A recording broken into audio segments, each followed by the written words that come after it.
এই রাজমহল যদিও ছেড়ে দিতে হয় আমি ছেড়ে দিতে রাজি আছি, কিন্তু আমার আল্লাহ পাকের একটা সেজদাকে আমি কখনো ছেড়ে দিতে পারি না। কোন সুবহানাল্লাহ।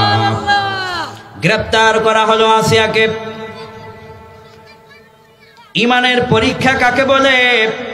তাফসীরের ভিতরে ইবনে কাসির রাহমাতুল্লাহ আলাইহি, আবার ইমামে বাকভী রাহমাতুল্লাহ আলাইহি তিনিও তাফসীর করেছেন। জামিউল বায়ান আন তা'ওয়িলি আয়াতিল কোরআনের ভিতরে ইবনে জারির রাহমাতুল্লাহ তিনি তাফসীর এনেছেন। হযরতে জালালউদ্দিন সুয়ুতী রাহমাতুল্লাহ আলাইহি, জালালউদ্দিন মহল্লি দুইজনে এই কিতাবটাকে লিখেছেন, সেখানেও তারা এই বিস্তারিত ঘটনা এনেছেন। হযরতে আসিয়া আল্লাহ পাকের প্রতি ঈমান আনলেন, বললেন আমি তামাম মিশরের রাজমহল ছেড়ে দিব, কিন্তু রবের দরবারের সেজদা আমি ছাড়তে পারবো না। ফেরাউন বলল তাহলে তোমাকে গ্রেফতার করা হবে। গ্রেফতার দেখায়া ফেরাউনের রাজ দরবারের সামনে একটা কাঠের উপরে পিছন দিক দিয়া পেরেক মারা হলো। হযরতে আসিয়া মেয়ে মানুষ, মহিলা মানুষ, এভাবে করে কাঠের উপরে রেখে এই হাতের এই জায়গার ভিতরে পেরেক মারলো, দুই হাতের দুই তালুর উপরে এইভাবে কাঠের সঙ্গে পেরেক মারা হলো। একটা মহিলা, মেয়েদের হাত এমনিতেই নরম, আবার হাতের ভিতরে পেরেক মারলে পরে কি অবস্থা হওয়ার কথা।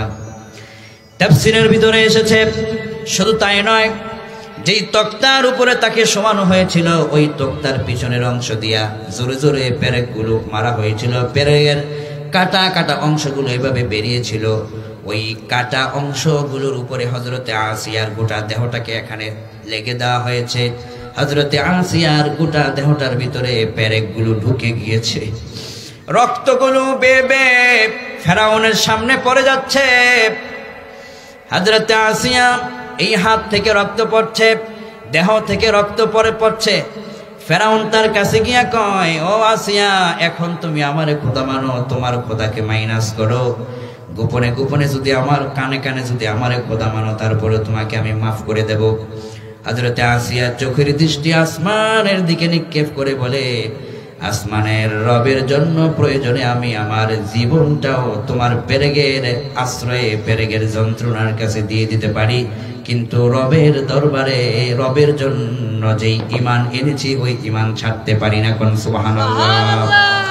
অবস্থাটা এমন হলো, পেরেকের মধ্যে শোয়ায় রেখে শেষ পর্যন্ত তাকে হত্যা করার ষড়যন্ত্র তারা শুরু করলো। কিভাবে?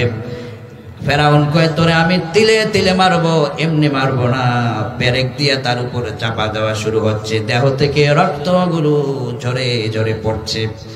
এমন সময় জল্লাদকে বলা হলো, আসিয়া, আসিয়ার এই গলাটাকে কেটে দাও, তাকে জবাই করে দাও। সে কোনো ওই রবকে, আল্লাহকে মানে, আমারে কেন মানে না। এই সময় যখন আসিয়ার গলাটা কাটতে আসে, আসিয়া কয়, একটু সময় তোমরা আমাকে দাও। আসিয়া আসমানের দিকে তাকালো। আসমানের দিকে তাকায়া সে একটা কথা বলেছিল।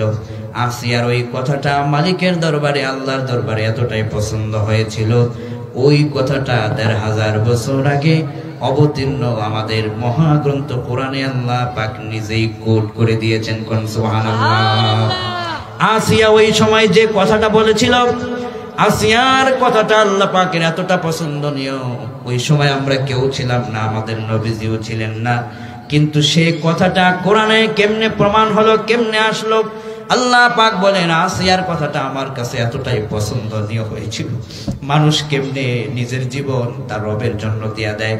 আসিয়া বলছিল, রাব্বি বিনিলি ইনদাকা বাইতান ফিল জান্নাতি ওয়ানাজ্জিনি মিন ফিরআউনা ওয়া আমালিহি ওয়ানাজ্জিনি মিনাল কওমিয যালিমিন। আসিয়া বলছিল, রব, ওরা আমাকে গ্রেফতার করেছে, আমাকে শেষ করে দিচ্ছে, আয় রব, আপনার কাছে একটাই আমার চাহিদা, একটাই আমার চাওয়া, রব্বিবনিলি ইনদাকা বাইতান ফিল জান্নাহ, আপনি আমাকে জান্নাত দেবেন, এটা আমি চাই না, জান্নাত আমি চাই না, তবে একটা মাত্র কথা, আমি তো এই মুহূর্তে আপনার দরবারে চলে যাচ্ছি, ইনদাকা বাইতান ফিল জান্নাহ, আপনি আমাকে এমন একটা জান্নাত দিয়েন, আমার জন্য এমন একটা জান্নাতের ঘর আপনি বানাবেন যেই জান্নাতের ঘর থেকে সব সময় আমি যেন শুধুই আপনাকে দেখতে পারি। আমি জান্নাতে ঢুকে যেন আপনাকে দেখতে পারি, জান্নাত থেকে বের হবার সময় যেন আপনাকে দেখতে পারি, জান্নাতের ভিতরে বসে বসেও যেন আপনাকে দেখতে পারি। এমন একটা জায়গায় আমার জন্য আপনি একটা জান্নাত বানান, আমি আসতেছি আপনার কাছে। সুবহানাল্লাহ বলেন। দেখছেন দেখছেন এই মেয়েটি, আল্লাহু আকবার, কি ঈমান থাকলে পরে তার গলায় তরবারি, এখন তার গলাকে কেটে দেওয়া হবে, জীবন তার কেড়ে নেওয়া হবে। এমন সময় বলছেন রাব্বিবনিলি ইনদাকা বাইতান ফিল জান্নাহ, যেখানে জান্নাতটা দেন আমাকে আপনার কাছাকাছি রাখেন, আমি আপনার দূরে থাকতে চাই না, কারণ দুনিয়া আপনার থেকে অনেক দূরে ছিলাম। এই জীবনটা দেওয়ার পর এক সেকেন্ডের জন্য আমি আপনার কাছ থেকে দূরে থাকতে চাই না, আপনি আমাকে আপনার কাছে এমন একটা জায়গা দিয়েন যেখান থেকে অল টাইম আমি আপনাকে দেখতে পারি। সুবহানাল্লাহ। হে কসবার তাওহীদের জনতা, কোরআনের মধ্যে আল্লাহ পাক এই আসিয়ার এই কথাটুকুনকে আল্লাহ পাক কোট করে আমাদেরকে মেসেজ করলেন, রে যুবক, তুমিও চাও মালিককে দেখো নাই, মালিককে তুমিও দেখো নাই। যদি তুমি মালিককে দেখতা তাহলে এক সেকেন্ডের জন্য কোনোদিন তুমি মালিককে ভুলে যেতে না। শুধু কি তাই, মালিককে রবকে তুমি দেখো নাই, নবীজিকেও তো তুমি দেখো নাই। যদি তুমি নবীজিকে দেখতা, নবীজির কদম মোবারক থেকে এক সেকেন্ডের জন্য তুমি তোমার বাড়িতে যেতে না। হে যুবক, তুমি যেহেতু নবীকে দেখো নাই, আল্লাহ পাককে দেখো নাই, কিন্তু নবীজিকে ভালোবেসে তুমি নবীজির কথা শোনার জন্য মাহফিলে এসেছো, আল্লাহ পাকের কোরআনের কথাটা শুনে মাহফিলে এসেছো। এক ফোঁটা চোখের পানি পিছনের কথা স্মরণ করে চেষ্টা করো ফেলে দেওয়া যায় কিনা রবের জন্য, মালিকের জন্য। আসিয়া রাদিয়াল্লাহু আনহা, তিনি যেই আল্লাহ পাকের জন্য যেই কুরবানটা করেছেন, আল্লাহ পাক আমাদেরকে মেসেজ করলেন, যখন তোমাদের ঈমান নিয়ে ছিনিমিনি খেলা হবে, প্রয়োজনে আমি আল্লাহর জন্য জীবন তোমরা দিয়ে দেবা, শুধুমাত্র জীবনটা দিতে দেরি হবে, আমি আল্লাহর সঙ্গে সাক্ষাৎ হতে তোমাদের এক সেকেন্ডও দেরি হবে না। কোন সুবহানাল্লাহ।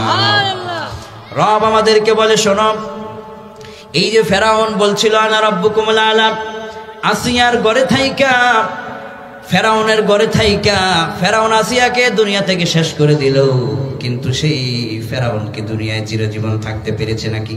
না, পেরেছে না।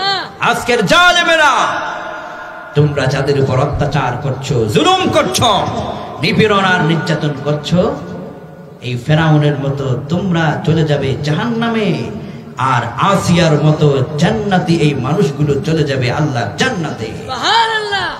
আমরা তো সেই জান্নাতীর দলের মানুষ, আমরা সেই জান্নাতের কাতারে থাকতে চাই ইনশাআল্লাহ। আমাদের জীবনটাই সফল হবে যদি জান্নাতের কাতারে থাকতে পারি। যুবক, বৃদ্ধ বাবারা, একটু ভাবুন, মৃত্যুটা আমাদের খুব কাছে, খুব নিকটে আমাদের মৃত্যুটা। সাহেবের সাহেবগিরি চলে যাবে, লক্ষ কোটি টাকা পয়সার মালিক, কিন্তু আপনাকে ছোট্ট সাদা কাপড়টা দিয়া কবরে রেখে দেবে। এরপরে আপনার টাকা পয়সাগুলো ভাগাভাগি করে ছেলেরা আলাদা হয়ে যাবে। আপনাদের কসবার উপজেলার কেন্দ্রীয় মসজিদের হুজুরের কাছে গিয়া বলবে, হুজুর, আমার বাবা চলে গেছে, আপনি আমার বাবার জানাজাটা পড়াবেন। হুজুর যে জানাজা পড়াবে, আপনি আপনার বাবার কবরে মাটি দিয়া চলে যাবেন। এই যে জীবনে বিদায়টা করলেন, আর কোনোদিন খবরও নিতে পারবেন না তিনি কেমন আছে। আপনিও যখন মরে যাবেন, আপনার ছেলেরা এভাবে করে জানাজা দিয়ে চলে যাবে। যেদিন রাতে আপনি মারা যাবেন, সেদিন রাতে আপনি পরে থাকবেন মাটির কবরে, আর আপনার ছেলেরা আরামের খাটে সেদিন শুয়ে থাকবে। ভাবছেন? একটু ভাবছেন?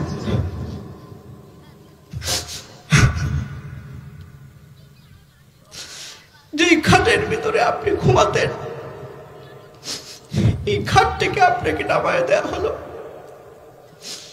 আর আপনার ওই ছেলেরা ওই খাটে ওই রাতেই ঘুমাবে।